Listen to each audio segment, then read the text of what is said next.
Every business goes through various evolutions and transitions, and over my YouTube career, if you will, and my business career, I have changed platforms multiple times, and I've always liked trying different things until I arrive at the one. And I've gotten to the one a few times until a better one came around, which whatever. If you guys remember, a few months ago, I did a first impressions video about ThriveCart Learn. And at the time, I was just kind of like, okay, that's nice. And I'm not really planning on using it very much because I was happy with Podia. I made videos about that. And I was happy with Kajabi. Fast forward to today, I have decided to change things up. In one of my recent videos, I talked about spring cleaning my business. A huge part of that had to do with streamlining and really making sure that I'm using and making the most use out of all the platforms that I use. And one of those platforms I needed to look at is my course hosting platform.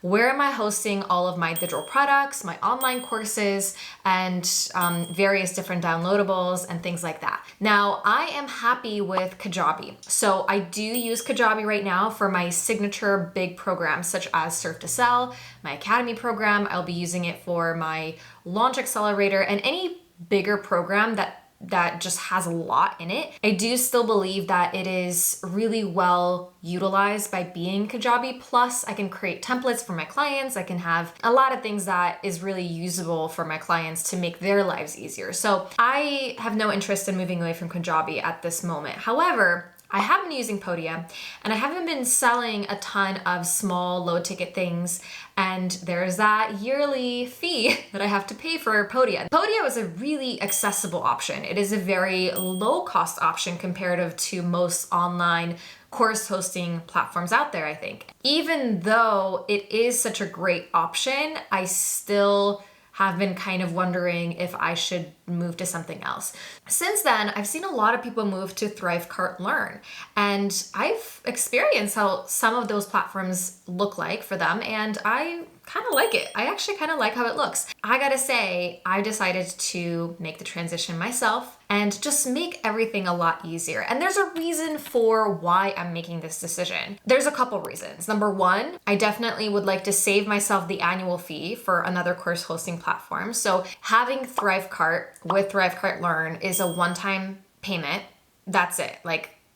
That's it, right? And even that one-time payment is a lot of times lower than what you would pay for an annual fee for something like Podia. So that in itself, financially, it's a great decision. By the way, if you haven't signed up for ThriveCart and things like that, you do need a special link. It is special invite only available, and you can use this link right here, heartbehindhustle.com/ThriveCart to see all about it. You will also get access to ThriveCart Learn when you join right there. So financially, definitely a great decision. The second reason is also integration-wise. So I use ThriveCart for all my checkout processes, and 95% of all sales that I get happen through ThriveCart. Because of that, the way that it works right now, integration-wise, is if it's a low-cost product, right? People would purchase, then they would be sent to ActiveCampaign where they would get emails. Then it would be a webhook that is happening through Zapier, and then that would be communicating with Podia to give them access to Podia. And sometimes that Zapier,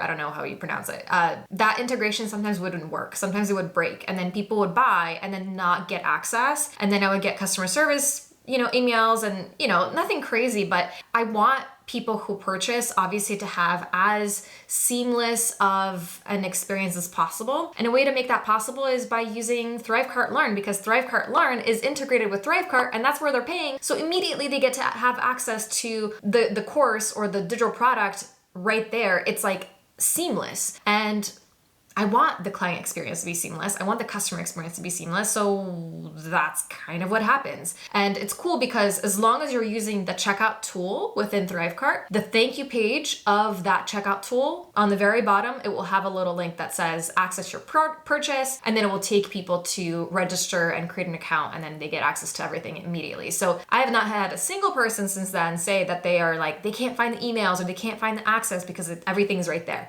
It's pretty straightforward as long as you're reading the whole page and you don't just exit out of it or something. Now, the other really cool thing that I like is ThriveCart Learn has started to add a few extra things to the customization of how the digital products and the courses get to look inside of the dashboard specifically. So there's 3 different layouts you can use. There's one main layout that I use that's kind of typical with like a sidebar, and then you can see stuff on the right-hand side. But there's other options you can use as well, which just shows that they are looking to elevate their ability to customize the platform and the courses in general. So obviously this is really great for someone that really cares about how their products look like and the experience of going through that product. Especially if you have a bigger, more robust course that you want to host in there, it is more valuable to use a different layout that potentially supports that versus like a really, just a sidebar, for example. So you get to choose what makes sense for you from that end. So I did really like that option as well. Now, another huge benefit to this is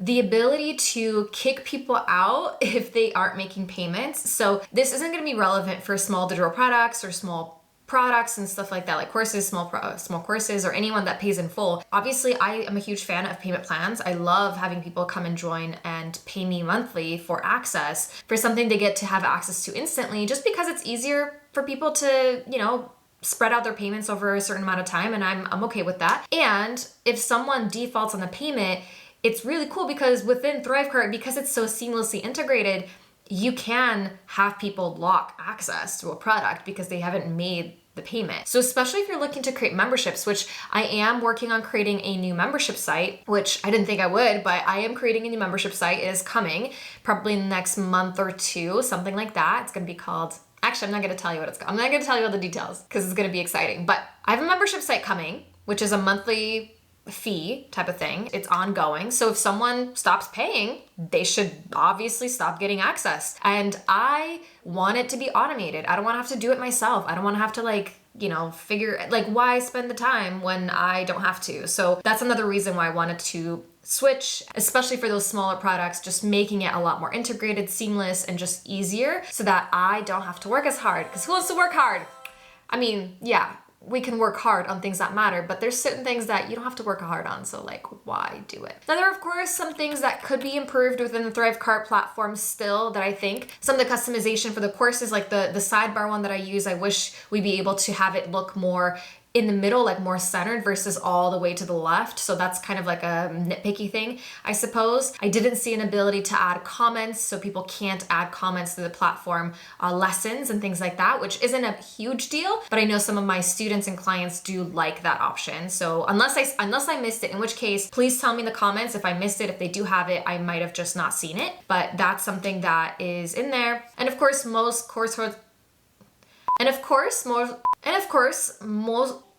can't I see this? Okay. And of course, most of these platforms like Podia and Kajabi, they also host your videos, your lessons directly in the platform, which you aren't able to do within ThriveCart Learn. But you can use Vimeo, you can use YouTube, so that's not a big deal. It is another expense that you have to consider because I don't recommend using YouTube for paid products personally. But yeah, so you'll have to just embed things. So it is a little bit more maybe a little bit more techie than some people are used to if they're coming from Podia, but I don't think it's really that big of a deal. Now, if you are thinking about moving away from another course hosting platform like Podia or Kajabi or Membervault or Thinkific or Teachable, and you're considering moving into ThriveCart Learn or Learn Plus, which is what I have. I actually am talking about Learn Plus here. I should clarify that. If you're considering joining, let me know what your questions might be or what you're thinking about as it comes to transitioning. I have been recommending